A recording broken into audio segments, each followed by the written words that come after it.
बेटा ये ले तेरा लंच, ये बुक और ये लंच अपने बैग में रख ले। योगिता, ईशानी को आज तुम स्कूल छोड़ देना, मैं जल्दी में हूँ, मेरे पास टाइम नहीं है। अरे तो मेरे पास में भी टाइम नहीं है, कितना सारा काम पड़ा है मुझे, और विमला ताई का इतना बड़ा ऑर्डर है, कब पूरा करूंगी मैं? और आपको जल्दी जाना था तो सुबह जल्दी उठना था ना।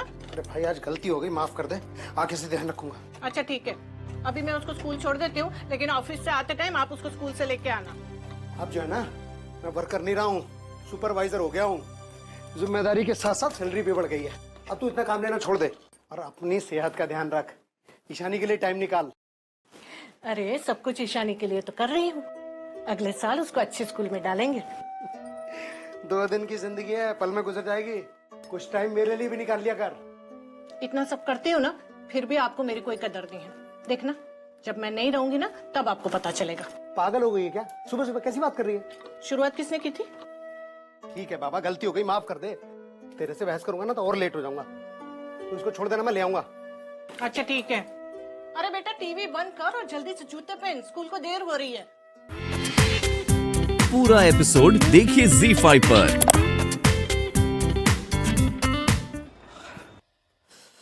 इन माँ बेटी के चक्कर में ना मेरे खुद के काम रह जाते हैं। फाइल कहाँ रह गई? रात में यहीं तो बैठा था लिए। हाँ, ये रही। सुबह मिल जाती तो चक्कर ना पड़ता आने के लिए। ठीक है, भी चल रहा है, किसी को बिल तो देना ही नहीं। ये बंद क्यों नहीं हो रहा? अभी अभी खबर आई है, मुंबई के कल्याण इलाके में एक ब्रिज जिस पर की काम चल रहा था अचानक गिरकर टूट गया।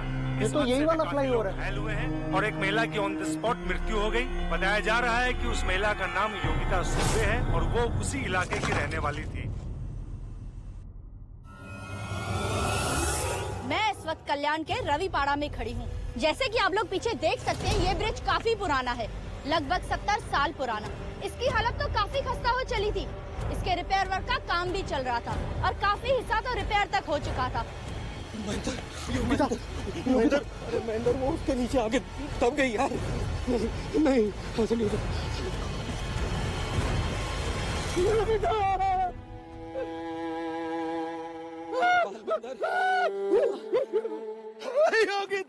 हाँ बा, बॉडी को हाथ नहीं लगाने का।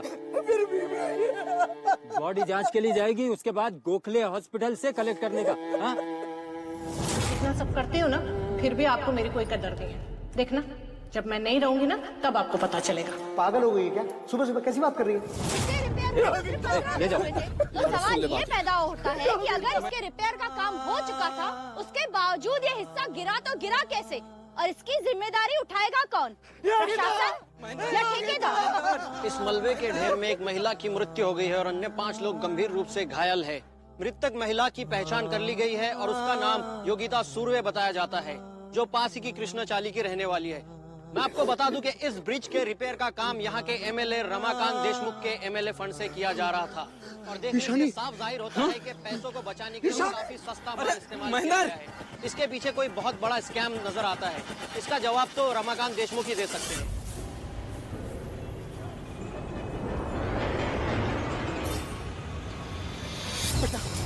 तूने ईशानी को देखा? तुम अरे काका ऐसे कहाँ से आ रहे हो? बेटा वो ईशानी को लेने चला था ना, देर हो गई इसलिए। देखो बेटा ईशानी को। और ईशानी तो घर चली गई थी, स्कूल छूटते ही वो वहाँ से निकल गई थी। ऐसे कैसे घर चली गई? मैंने उसको कहा था कि गेट पे मेरा इंतजार करे, जब तक मैं या उसकी आई ना आए, गेट से कहीं ना जाए। बेटा वो कहीं दिखे तो उसको कहना कि मैं उसको ढूंढ रहा था। है?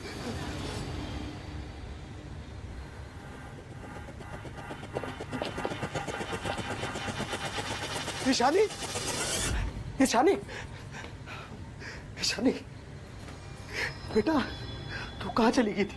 तुझे मालूम है मैंने तुझे कहाँ ढूंढा? आप तो मुझे लेने आने वाले थे ना आज, फिर आए क्यों नहीं और उल्टा मुझे ही डांट रहे हो? हाँ बेटा वो बस थोड़ी सी देर हो गई थी, पर इसका मतलब ये तो नहीं कि तू अकेली चली आए हैं? अरे बाबा आप टेंशन क्यों ले रहे हो, मैं आई के साथ ही आई। ईशानी,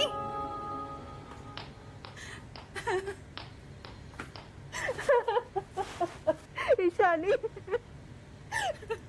ताई आप रो क्यों रही हो? कितनी कितनी अच्छी औरत थी योगिता, इतनी अच्छी औरत थी। ये भी कोई उम्र है मरने की? इतनी छोटी बच्ची को छोड़ गई पीछे। ताई, हुआ क्या है? आप रो क्यों रही हो? तेरे बाबा ने तुझे बताया नहीं? तेरी आई एक पुल के नीचे दबकर मर गई। ये कैसा गंदा मजाक है? ये मजाक नहीं है बेटा, ये सच है। तू जब स्कूल गई थी ना तो तेरी आई मर गई। तेरे बाबा ने तुझे बताया नहीं होगा। अभी अभी मुझे रास्ते में मिले वो लाश लेने हॉस्पिटल जा रहे थे। बस ताई, आप बड़ी है मुझसे, इसलिए मैं कुछ नहीं बोल रही आपको। खबरदार अगर मेरी आई के बारे में उल्टा सीधा बोला तो आपने। ईशानी, बस ताई, बेटा मैं बाहर का रास्ता वो है, जा सकती हो आप।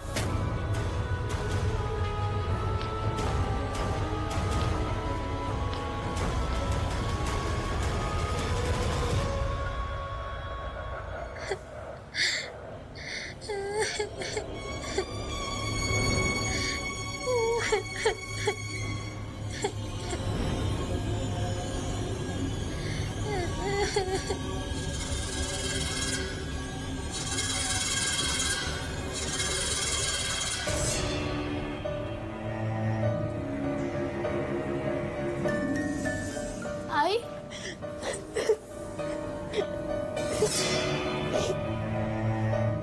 आई, आप कब आए? आई, आपको पता है ताई कितना बुरा बोल रही थी आपके बारे में। देख बेटा, बड़ों से कभी भी ऊंची आवाज में बात नहीं करते, चाहे वो कितने भी गलत क्यों ना हो।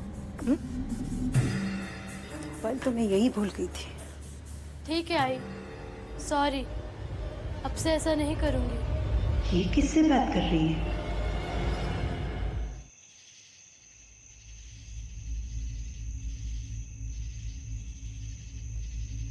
आ गई सुंदरी। हाँ यार, आज इसकी आई नहीं है सर। चल कंपनी देते हैं। उधर से सुनो ना, कहाँ जा रही है? छोड़िए मुझे भैया, छोड़िए मुझे। भैया नहीं, सैया बोल। मैंने कहा छोड़िए, वरना मैं जोर से चिल्लाऊंगी। चिल्ला, दूर दूर तक यहाँ तेरी आवाज सुनने वाला कोई नहीं है। चिल्ला, जिसको बुलाना बुला। मैं आई को बता दूंगी, फिर देखना वो क्या करती है। बहुत ज्यादा हो रहा है। हाँ? छोड़िए मुझे। इसको आपकी भाषा समझ में नहीं आती।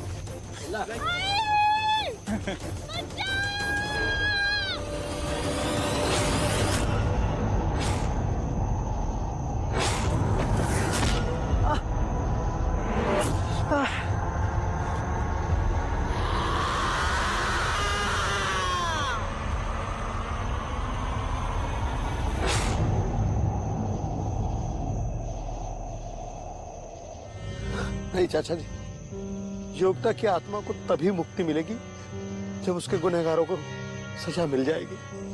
बेटा, ये 13 दिन का विधान बहुत जरूरी होता है, नहीं तो आत्मा को बहुत दुख और तकलीफ झेलनी पड़ती है। ऐसा गरुड़ पुराण में सब कुछ साफ साफ लिखा है। देख बेटा, इसे तू मेरी चेतावनी समझ या मेरी सलाह। सही समय पर अगर विधि नहीं हुई ना तो आत्मा हमेशा हमेशा के लिए अटक जाएगी और फिर अगले काल में उसको मुक्ति मिलेगी, समझे? कहीं मैं गलत तो नहीं कर रहा? मेरे शरीर को तब तक मत चलाना जब तक मैं उन लोगों से बदला नहीं ले लेती। बेटा, तू क्या सोच रहा है? नहीं चाचा जी, जब तक मैं योगिता को इंसाफ नहीं दिला दूंगा तब तक उसका अंतिम संस्कार नहीं करूंगा। देख महेंद्र, तू बहुत गलत कर रहा है। अगर शास्त्रों के खिलाफ गया ना तो बहुत पछताएगा। इसलिए मेरा कहना मान, तू बहू का अंतिम संस्कार करके उसकी आत्मा को शांति दे। सही कह रहा हूं मैं, नहीं तो बहुत पछताएगा महेंद्र, बहुत पछताएगा।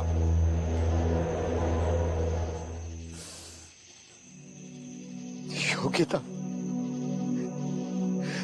तू मुझे छोड़ के क्यों चली गई?